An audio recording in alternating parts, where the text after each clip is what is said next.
So for lap 4, I have the 7-segment driver with all reset the clock: digit 3, digit 2, digit 1, digit 0, blank 3, blank 2, blank 1, blank 0 is my inputs. Outputs are anodes, 7 segs. And I have my constants and my 7 segs constants from 0 through F. Enable count, selected blank, selected digit, and digit select as also internal signals. I have the binary to 7 seg function, which takes the which translates a 4-digit binary value into the appropriate 7 seg value. I also have the digit select, which selects the digit, the current digit, to display. The blank select with the digit select, I use the digit select to select what values to which anode to blank, and anode select, which says which anodes are on. The scan rate to determine the clock speed, and digit count to select the digits. It's the function that connects digit select internally. And then in my lab 4 file, I have button C, button D, the clock, and the segs and anodes as my value, my ports. So clock, button D, and button C are inputs. Segs and anodes are outputs. And I have the constants for active, digit enable, digit disable, and disable the reset. And I have my 4-digit constants for the values for the 7 seg displays, which are 0 through F, which is 0 to 15. And then I have my signals for my blank digits, my signals for my digit values, account active, account enable, a button sync, a decrypt, which is for decoding, seconds, button center, victory, speed, initial, and reset signals. Then I also have my states types that I created, which are stop press, stop release, start press, start release. My signal for my current state, which is of type state, and my signal for next state, which is of type state. And then I poured in the 7-segment driver and all those inputs and outputs that are associated with it, and I assigned the values of reset to disable reset, which gives it a value of 0. I assigned the clock to the clock, we'll see OK for clock.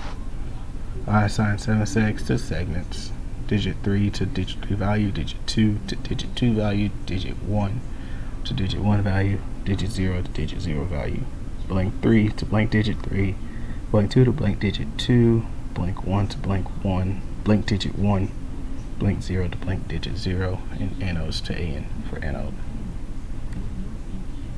And then my button sync process, if the reset is active, button sync equals 0 or not active. Else, with the rising edge of the clock, the button sync will be assigned the value of button center. Then I go into my state register process, which takes in the clock and the reset. And if the reset is active, the current state is stop press. Else, if the rising edge of the clock occurs, the current state is assigned the value of the next state. And then in my state transition process of the state machine, I process the current state signal, and I set count active to 0 or not active. And when the current state is stop press, the button sync, that means the button sync is not active. Then you move to the next state, which is stop release. Else, I would stay in stop press. And then when I'm in stop release, if button sync equals not active, then I move to stop release. I stay in stop release. And else, I move to start press, which means the button is pressed on. And then once I'm in start press, count active is enabled, and if button sync is not active, then the counter starts to decrement and is preparing for the start release state. Else, I would stay in the start press state and wait for the release signal to initiate the count. And then finally in my start release state, count active is still active. But sync equals active, that means you're going to stop the press because you're going to stop press because the counter has been stopped. Press to stop the center button. Else you would just stay in the start release state and it was just still decrement down from 20 to 0. So my victory speed process, I take in the reset clock, and this is to determine the speed of my victory pattern display. So I just set it just a variable speed count to 200 megahertz, and I set speed to not active. I set reset, and if reset is active, then speed count is 0. Else initial equals active. If initial equals active, then my speed count equals, if my speed count equals 200 megahertz, then speed equals not speed, and speed count equals 0. Else the speed count will increment by 1. And else speed will equal speed. Then in my counter process, initialize the decrement. Variable decrement is 20, from in range from 0 to 20. And if reset is active, which means the down button is pushed, then decrement resets back to 20. Else on the rising edge of the clock, as long as decrement is greater than 0, then if seconds equal active, then decrement is decrement minus 1, and decrypt, which is for my decode, my signal for my decoder process, equals decrement. Else it just equals decrement, and decrement doesn't decrease. And then I have my clock process, which is to monitor the speed of the clock and set it at 100 megahertz. So if seconds is assigned a value of 0, and if the reset does not equal 1, then seconds. If the reset equals 1, then the seconds count equals 0. Else on the rising edge of the clock, count active. If count active isn't active, then speed counts equals 100 megahertz. Then seconds equals not seconds, and seconds count equals 0. Else seconds count equals seconds count plus 1, which causes the seconds count to increment. Else seconds equals seconds. Then in my victory clock process, which helps the victory pattern, it reaches till it reaches.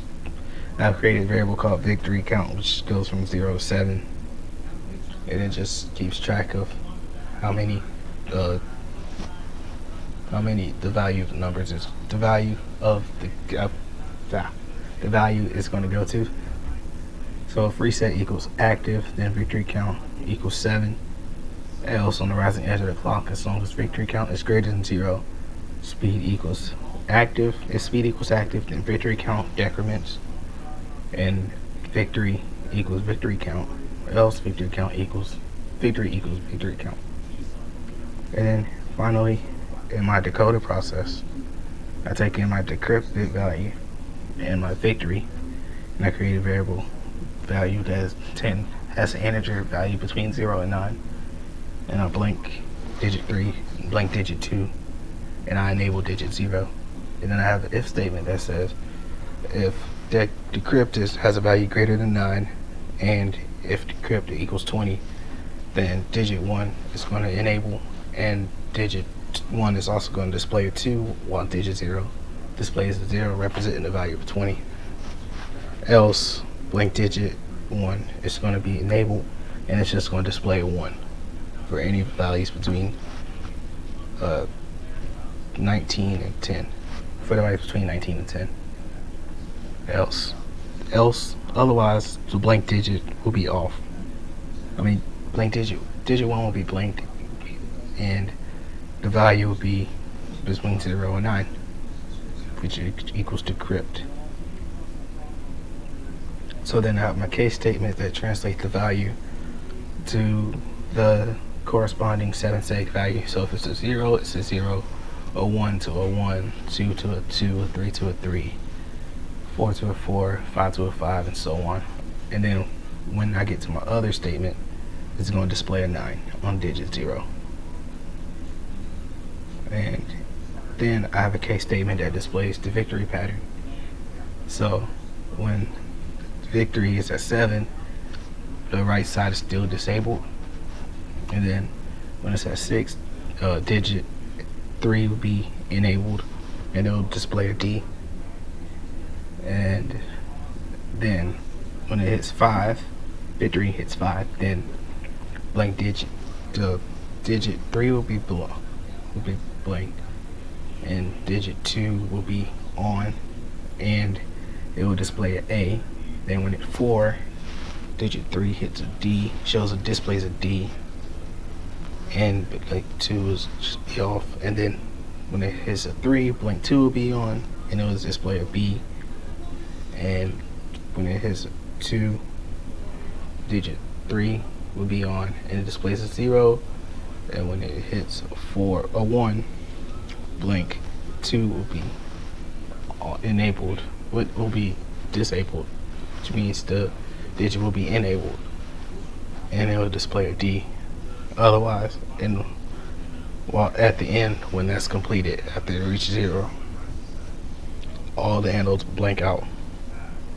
And then I have my simulation, which I didn't quite get fully correctly, but I did get the count, the button C and button D to go from a 1 to a 0 and a 1 and a 1 and a 0. I did get that to alternate. Then my settings displays a 0, which I couldn't actually get the counter function to work correctly. And my anodes also didn't function correctly as I wanted. The only anode that's always on is anode 0, but I did have my clock that cycles 20 times per 20 times. It just cycles 20 times each time, and then it changes. And then I'll display what happens on my board.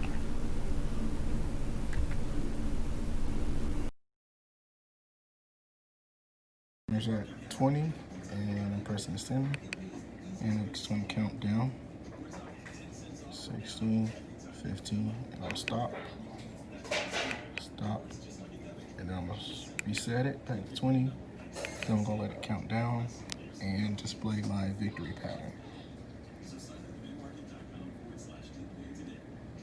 12, 11, 10, 9, 8, 7, 6, 5, 4, 3, 2, 1, 0, and my pattern.